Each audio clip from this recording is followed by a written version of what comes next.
Yeah, apparently a bunch of your parents are calling. Speaking of your parents, hey guys, if you get a chance when you go home, if your parents are on the booster board, please give them a big thank you from all of the Writers Week family, friends, and students here at Friend High School, because if it weren't for them, it would be awfully difficult putting this event on. Speaking of awfully difficult to put it on, big thanks to Mrs. Zank and Mr. Anderson. They're both incredibly modest, so they don't necessarily like all that attention, but you should know they work their butts off to make sure that this is great and lead the English department down a terrific path of getting this thing going from year to year. With that being said, again, thank your parents. Thank you for being a great audience.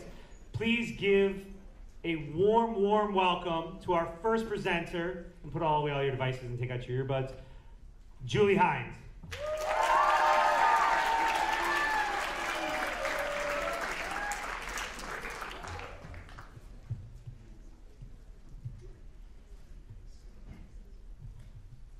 Hi, I'm Julie. I'm going to be reading a couple of poems that I wrote for my creative comp class. Shout out to them. Nice guys, nice cheering. Okay, the first one's called Where I'm From. I am from the natural disasters that are brewing in my brain, the dangerous dance between hot and cold air, the shifting plates that turn refuge to rubble.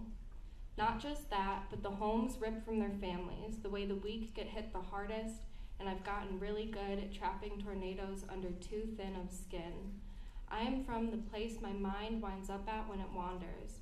I'm weightless, and I know someone somewhere is screaming my name, but I'm so far away that I can't hear and can only see my own thoughts. And I get one moment where all I have to do is exist.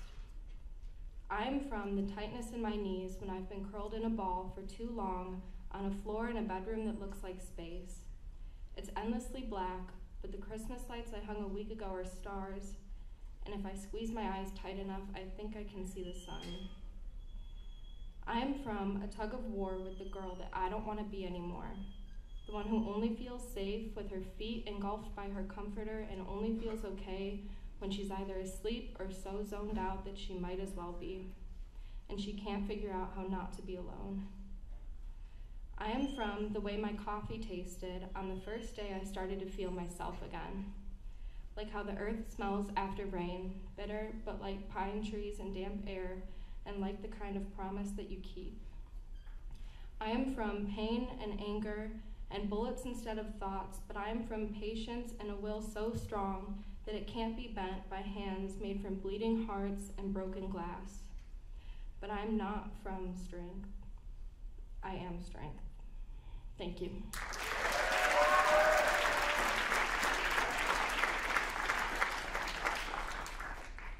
And the next one is called What You Taught Me.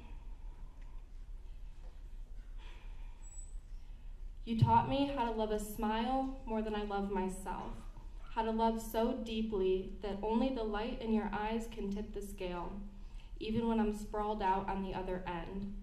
You taught me how to wrap my existence around your own, how to turn myself to clay and cram into a mold that protects only you, but I do it so thoughtlessly because can't you see you're the only thing worth protecting?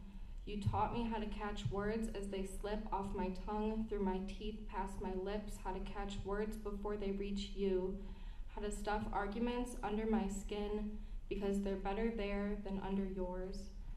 You taught me how to build a museum in my rib cage, how to collect every twinge of anger, every piece of heartbreak, every opinion better left unsaid.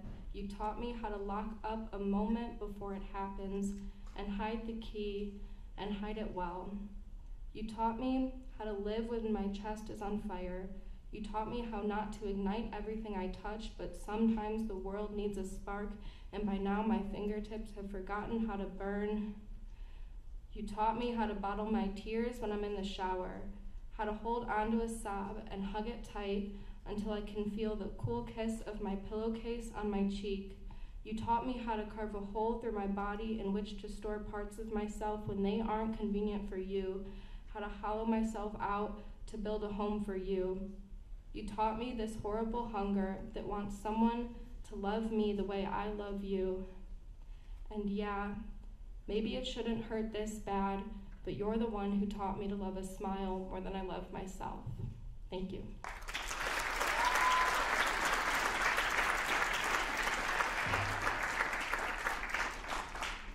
And next up is Bailey Dean.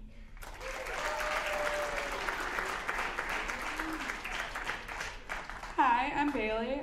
Quick shout out to my 5th period creative comp class. So I'm going to be reading a short story I wrote called A Difficult Marriage.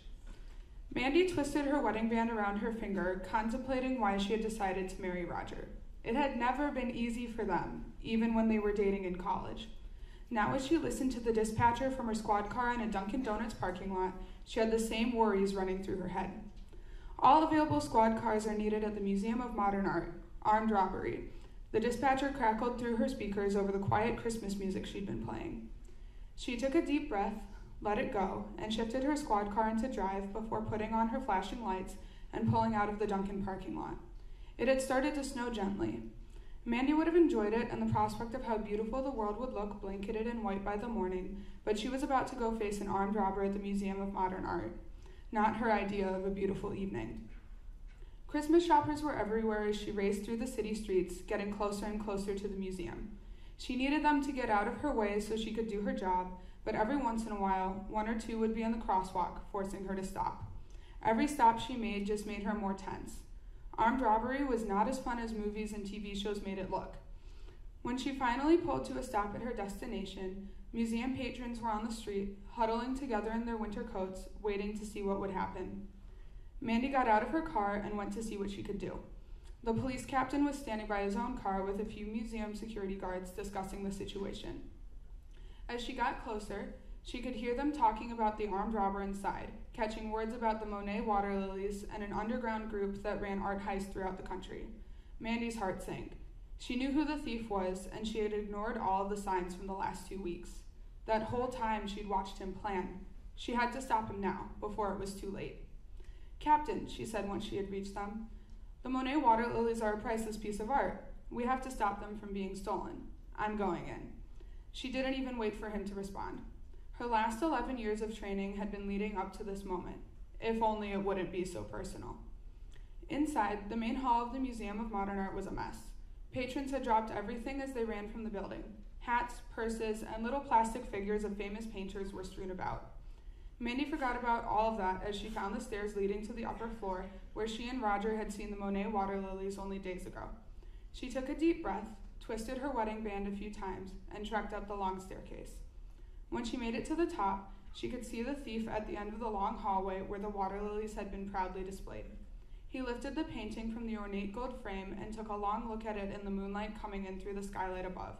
Then he rolled it gently and slipped it into a long cardboard tube. "God, you're so dramatic," Mandy said, placing a hand on her pistol at her hip. She'd made it halfway down the hall, and he still hadn't noticed her. "You know how much I love theatrics," the thief laughed, "and you know I can't let you win this one." She nodded and sighed, pulling out her pistol and turning the safety off. Might as well make it believable. The thief gave her a short nod, gripped the cardboard tube in his hand, and pulled his own gun. Mandy raised her pistol and let off a few shots, careful not to hit him. He followed suit, but with worse aim, and one of his bullets hit Mandy in her thigh. She went down just as a rope ladder came crashing through the glass ceiling, and the thief disappeared into a waiting helicopter above. Mandy called for backup, and after seeing that the thief had won, she was rushed to a hospital. A few days later, Mandy was released and Roger came to pick her up. As she got into the car, she noticed the long cardboard tube sitting in the back seat. As much as she loved her husband, she hated his line of work and how much it conflicted with hers. "How was your day, honey?" Roger asked after a few minutes of driving in silence. "How was my day?" Mandy stared at him in disbelief. "You freaking shot me." "That's how my day was. Thank you." And next up is Valerie Creamer.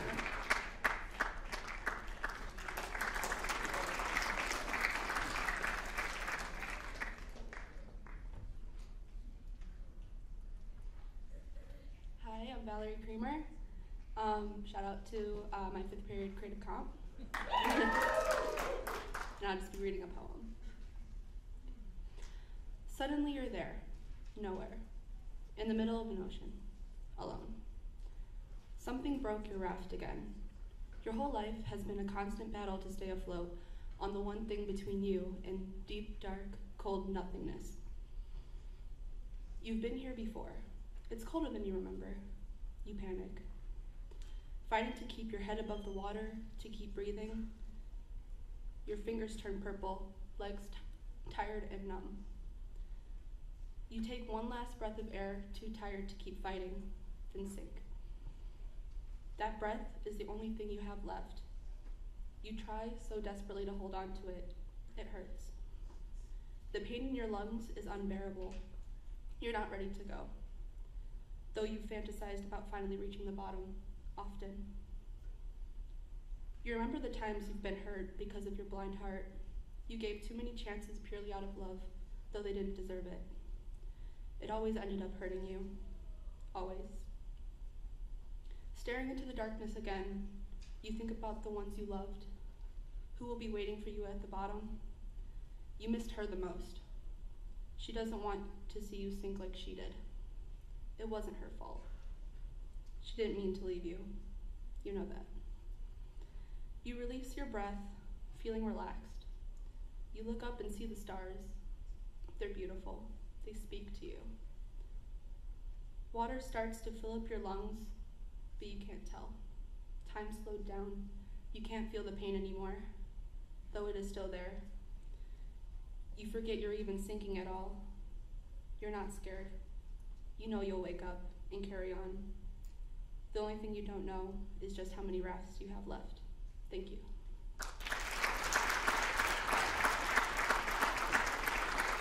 Next up is Rachel Anderson.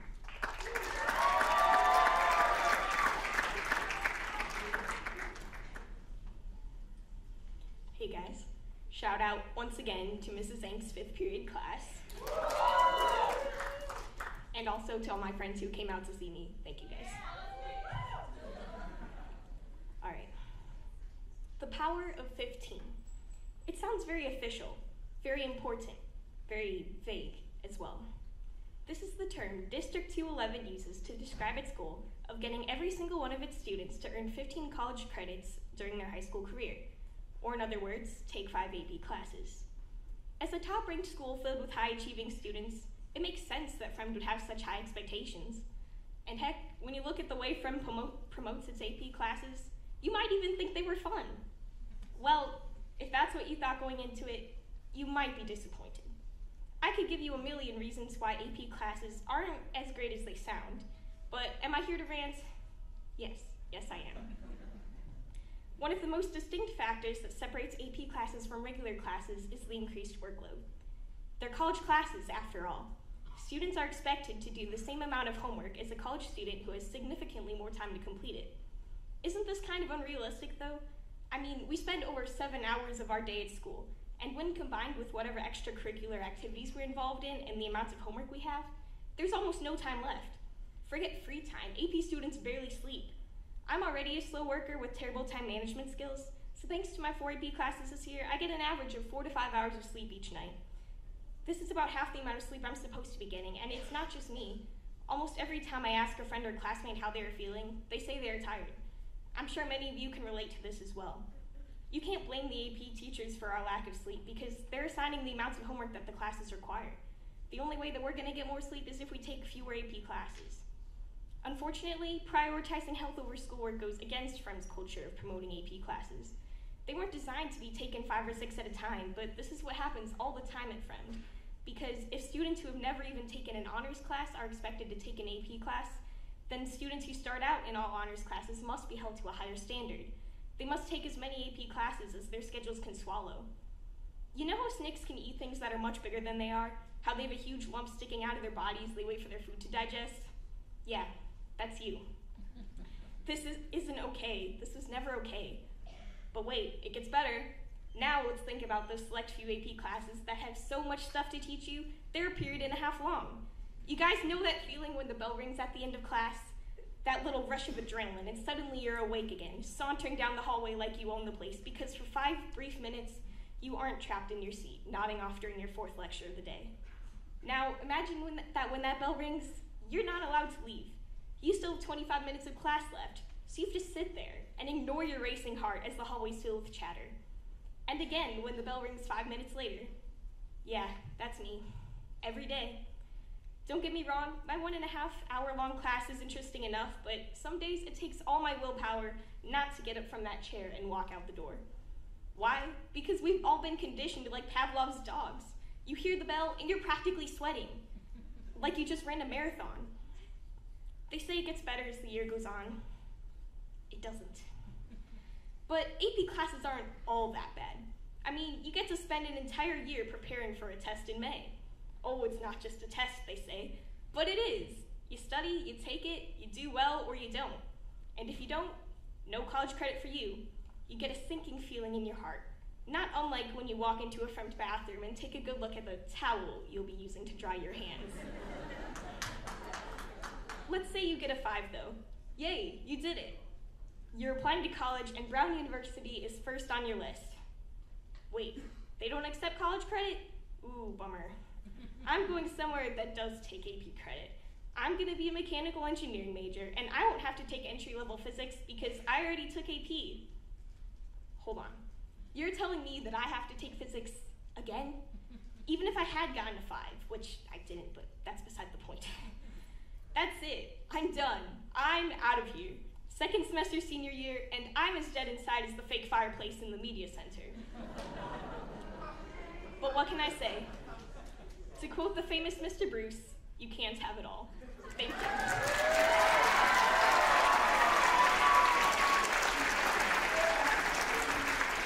Next up is Andrew Arnold.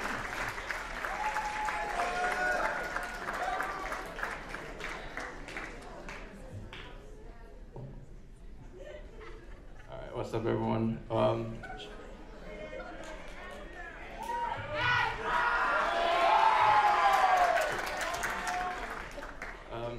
I'm gonna give another shout out to my 5th period creative comm class. And shout out to my old lunch table. They came here to see me this period. All right. So this is a funny piece, so feel free to laugh. Kind of boost my self-confidence. All right, here we go. So I love dogs. Like, I can't be more emphatic than that. I love dogs. And by the way, if you haven't noticed yet, I'm Asian. I'm like really Asian. In fact, I'm so Asian that they don't even let me into Petland anymore because, you know, I'll eat all the dogs.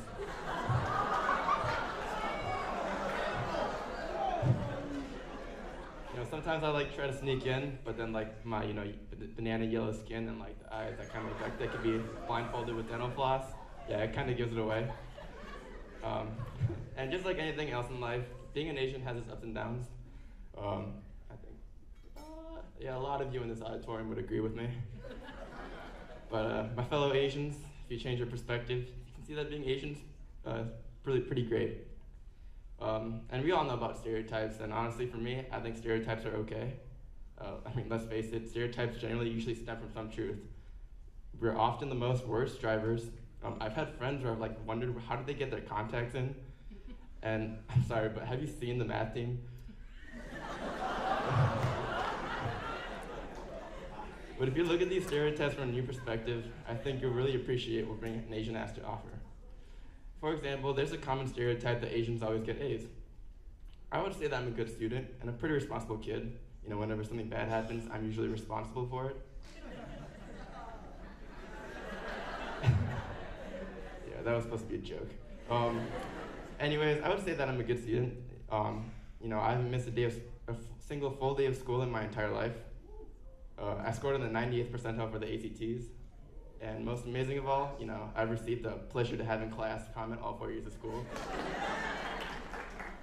Still, throughout the course of my life, I've received many Asian Fs. I think to all you non-yellow folk, it's called an A-. Let me personally be the one to tell you that it's not true that Asians always get A's. But, you know, I'm glad you think we're smart. I never understood why, you know, Asians get mad at the stereotype. For example, this one time, my friend was like, "Hey, bro, you're Asian. Can you help me with this math problem?" In this same situation, I've seen some of my fellow Asians get just incredibly upset. And I don't fully understand why they get offended. Like, I'm not sure, but obviously for me, if I can, I'll help you with your math. I just need you to drive me home because, I can't drive. I know I can't speak for the rest of my kind, but I don't think there's anything wrong with being stereotyped as a smart person. It's a compliment, if anything. Speaking about intelligence, y'all know about the follow-up question every single time, like someone says they're Korean, north or south. It's south. It's always south. Just trust me on that one. Also, there's like the awkwardness of always being asked to speak my language. And like, I'm okay with speaking Korean, but like, I never understood why people are always like, oh, hey, can you say something in Korean? Like, you're not gonna understand it, so what's the point? It's like me asking a cow if it can move for me. It's just weird. That was a weird analogy, I apologize for that one. However, my language barrier does help me get out of sticky situations. Like this one time, I was at a party and it was getting a little out of hand. People were making bad decisions and being a little too rowdy for the neighbors, so the police come. And everyone's running out, and then there's me. I start walking slowly to my house because I live pretty close, but then a police officer pulls up to me. Hey son, where are you headed?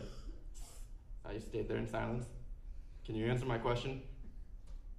Oh, I'm so sorry, I don't speak English.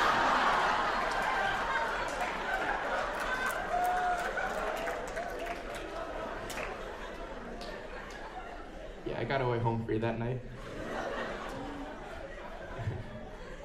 So, if there is anything to be learned from all of this, the important thing is to remind yourself to change your perspective every once in a while.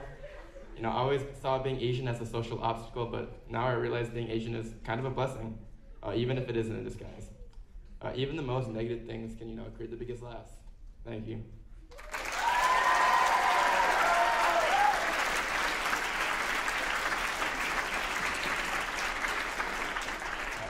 Up next, I have the pleasure of introducing, an incredible kid.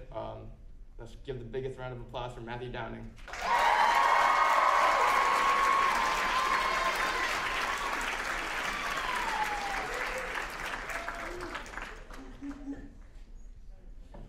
All right, so I'd like to give a shout out to Ms. Quinn's 5th period lit class. And to Mr. Cav's 5th period class.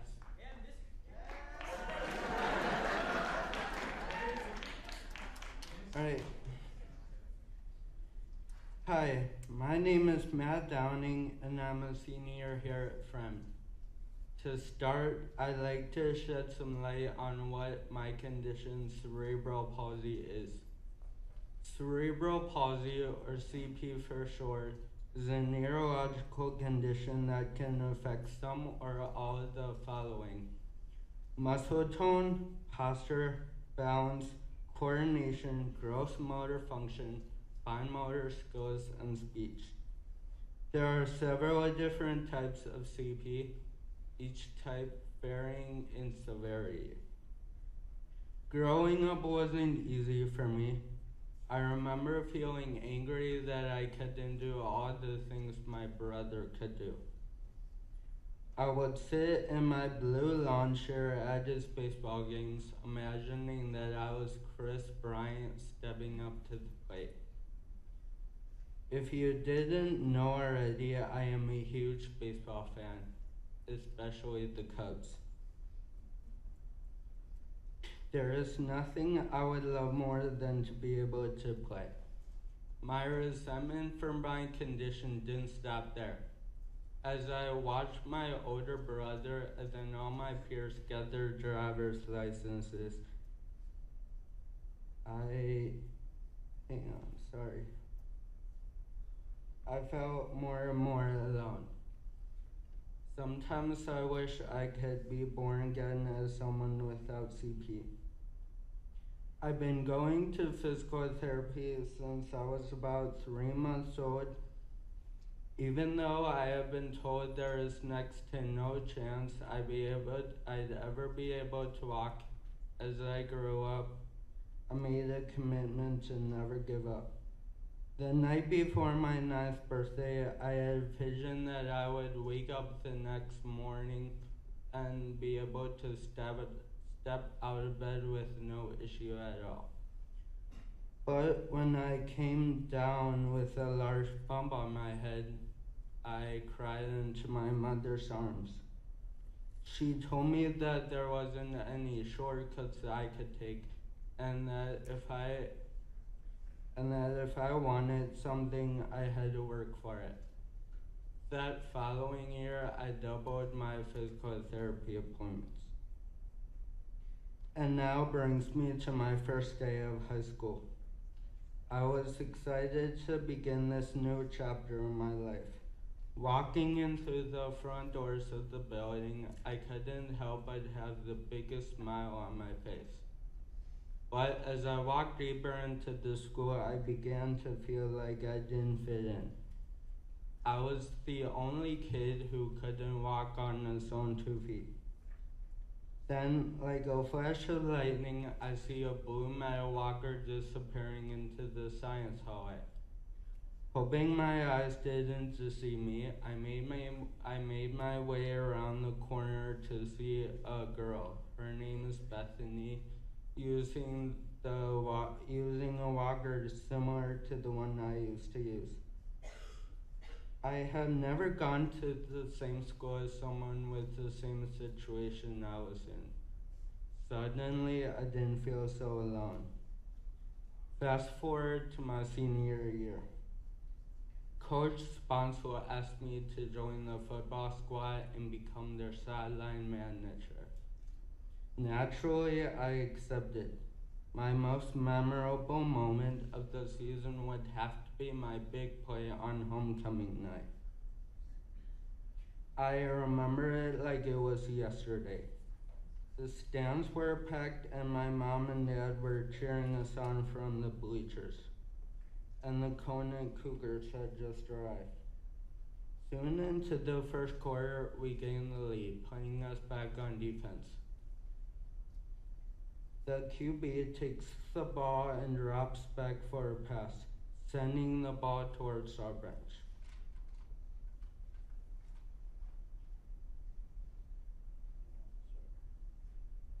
Nick Routine, one of our star players, jumped towards him in a daring attempt to knock him out of bounds.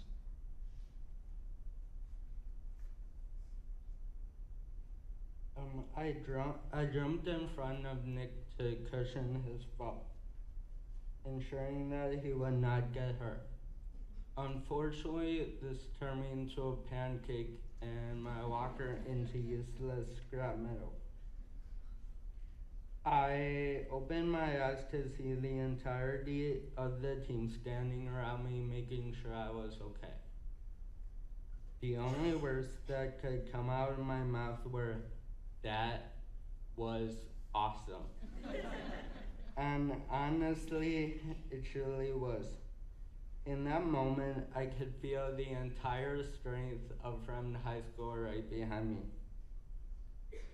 In the end, I am very grateful for all of my friends who have stuck up for me and stuck by me despite the challenges I face. I'll be the first one to tell you that it's not easy living with CP, and my family will definitely tell you that it's not easy having a son with CP.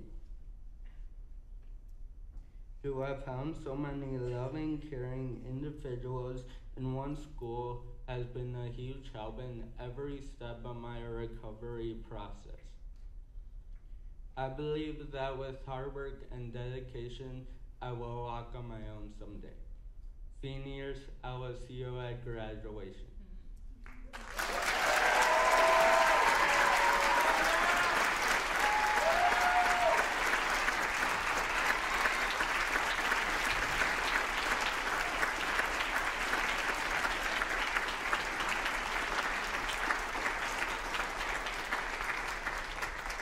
Give him one more round of applause, please.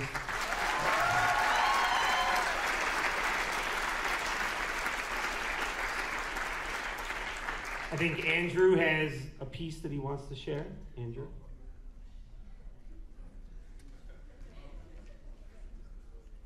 While he's striding up here, I just want to let you know that a lot of the people that you guys see over the course of this week have amazing stories, right? And you can always share those amazing stories at home, on your own, write whenever you can. You can also take creative writing here at Fremd High School, and yes, this is a shameless plug, and give yourself an opportunity to have an environment that's going to help foster that writing. So if you hear anything up here and you're like, wow, man, I wonder if I could do that, well, take creative writing and find out.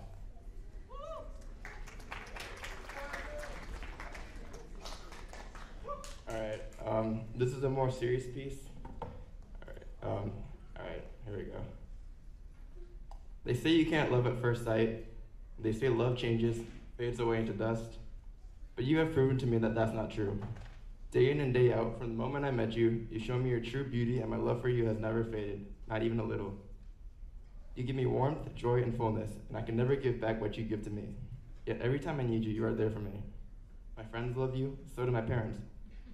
How could they not? I mean, we've been together for 12 years now. You've been with me through thick and thin, and we've been to countless concerts, movies, and you've been to almost all my games and tournaments. And with the memories we've created, I can't wait to create a million more. I will love you forever and always, Taco Bell.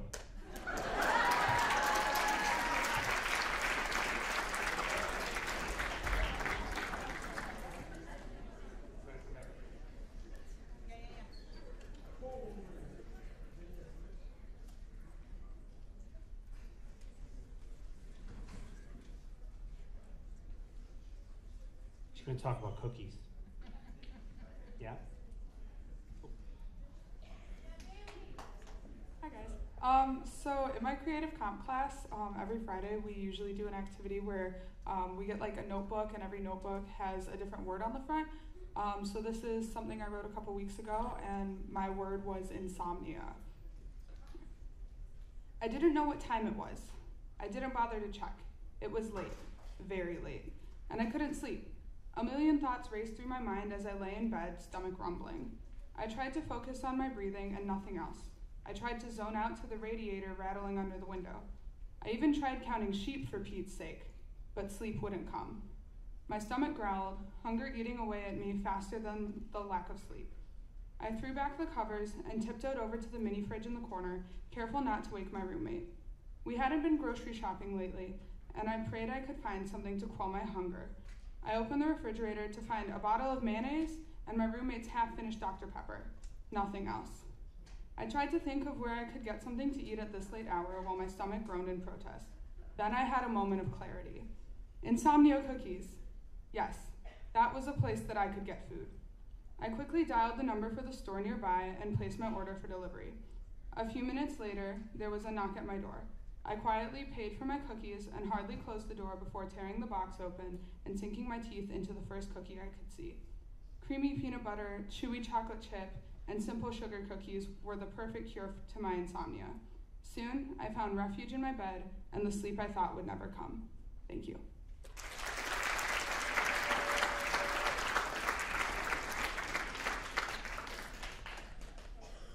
We've got time for a question or two, so if you have something on your mind or you'd like to hear something from someone else, or in terms of what they're thinking today, what inspired them, what you got, Big Dog? Hey, Andrew, what's your favorite thing at Taco Bell? The nacho fries. Okay, well, the nacho fries are like my favorite thing right now, but like if it's like a random day of the year and they don't have nacho fries, I'll go for like the steak chalupas. All right, no one's with me on that one. I like a good steak chalupa, Andrew. The best part is he said nacho fries, and Julie's like, be more creative than that. Awesome. Somebody else? This is for everyone. What is your favorite line in your piece of writing and why? My favorite line is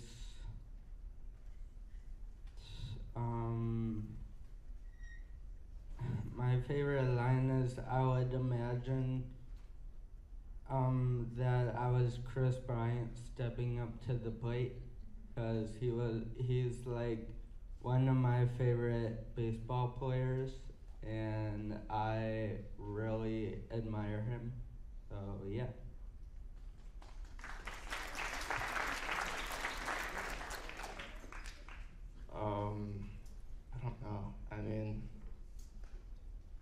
speak English one was pretty good. Yeah, I guess that. Yeah, I don't know.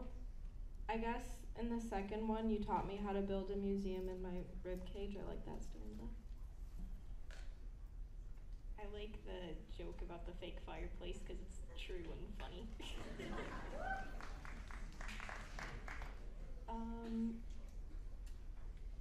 I like the line in mine, you know, you'll wake up and carry on, because it kind of brings a little hope into my poem.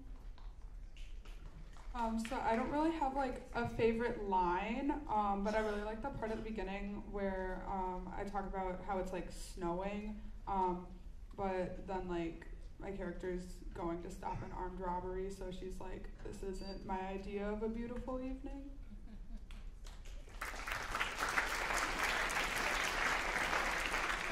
One more time, a big round of applause for our entire panel. Bell's going to ring shortly, so have a wonderful rest of your day.